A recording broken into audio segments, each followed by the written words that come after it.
What's up, guys? In the works. Yeah, we're playing some Battlefield 3 today. You know, a little rush defense, and then we'll switch over to attack here a little bit later on, and we'll end with some more defense. But we're revisiting an old friend of mine, you know, an old underdog that not a lot of people like, but is actually my most used weapon in Battlefield 3, and that's the acw-R. And ooh, look at this nice little streak I've got going here. Will I go all the way and actually defuse the MCOM?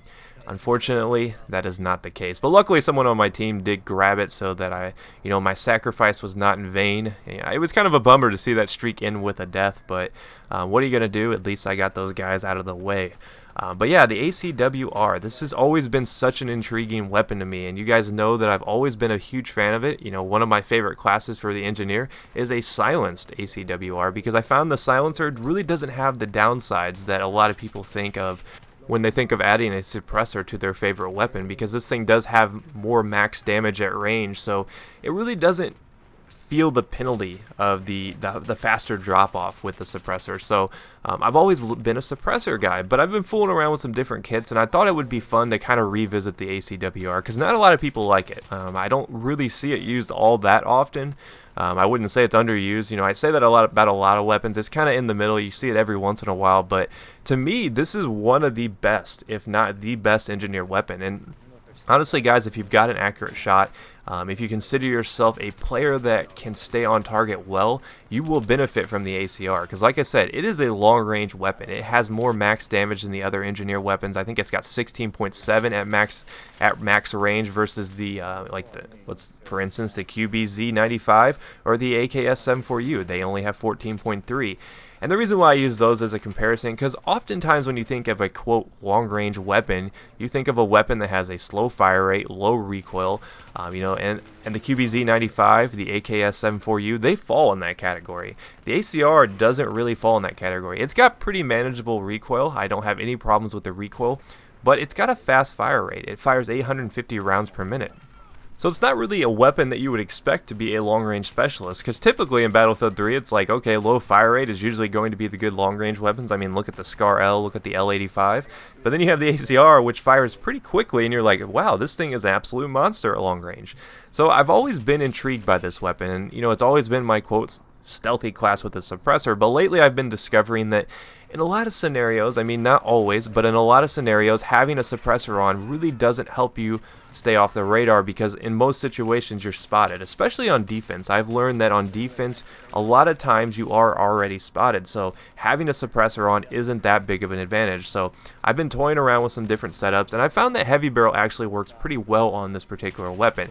Now in the past, I've talked about how heavy barrel really doesn't benefit the acw-R on the damage side of things, because let's face it, you're going to get to that minimum damage much quicker with the acw-R, but it does hold its damage.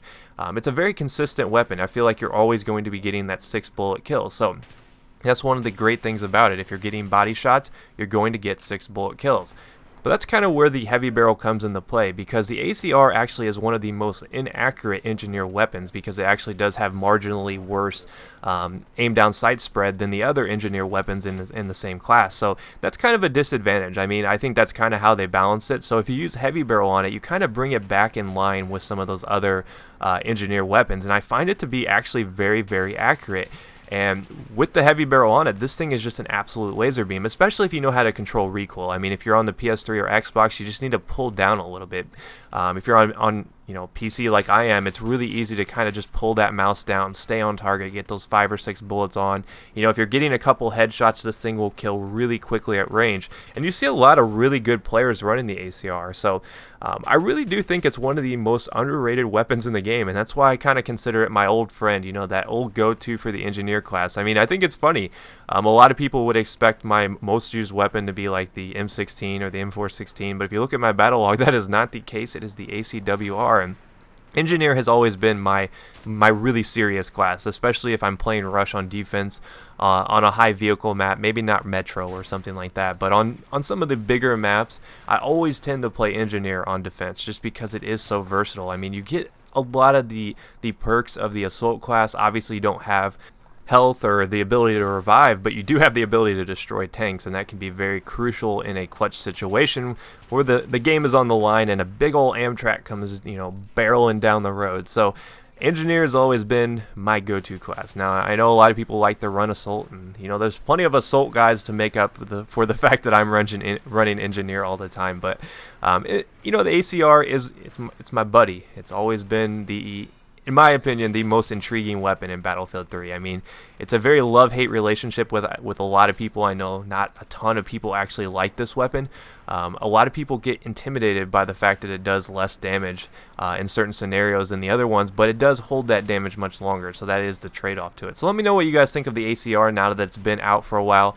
It's kind of faded into irrelevance in my eyes. It seems like a lot of people have pretty much given up on using it and gone back to the M4, or even like the AKS-74U seems to be used a lot lately. I don't know what's with that trend. I've been seeing a ton of it lately, but hope you guys did enjoy this video. I just wanted to kind of touch base with this weapon. A lot of you guys had been requesting it, and if you missed any of my other videos, I did a Black Ops 2 kind of preview, first impressions of the game so far, and before that I did a Battlefield 3 aftermath preview, so check either of those out, and I will see you guys next time. Peace.